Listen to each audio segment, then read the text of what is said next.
know, of all the Shaker communities in America, few had the economic success of the group here in Enfield, New Hampshire. Here in Enfield, they got rich. Prosperity had mostly to do with the skill of this man, Caleb Marshall Dyer. Good times ended, though, when Mr. Dyer was murdered. See, the Shakers believed in hard work, equality of women, pacifism, celibacy.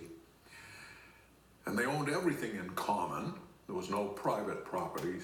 Still, they were friendly and open to all. Whole families joined often with their children, and the children were raised by the community. Sometimes, of course, people couldn't take it. Often a husband or a wife left the Shakers while the other stayed, either with or without the kids. And though the rules were strict, this was not a faith that eschewed modern invention. In fact, the Shakers loved innovation and machinery.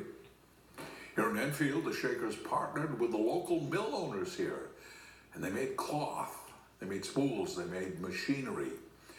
Caleb Marshall Dyer was the head trustee of the Shaker community. He was the go-between. But then on July 8th, 1863, during the Civil War, a man named Thomas Weir showed up here at the community very drunk. He insisted on seeing his two young daughters. They were indentured to the group, and he couldn't find them. But he did see Caleb Dyer going into his office, and this drunken man shot Mr. Dyer in the back. He died 3 days later. And with his death went the records of the Shaker Mills. Caleb Dyer had all the loans and other dealings in a special coded shorthand that nobody could read. The mill owners, however, got a lawyer, and they cooked the books, and they sued the Shakers. Trial went on for years. In the end, the Shakers lost. They were required to pay the mill owners $20,000, a huge sum for the time. So you got it, the bad guys won.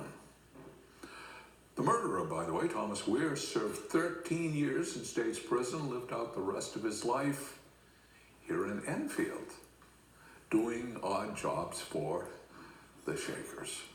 Brotherly love.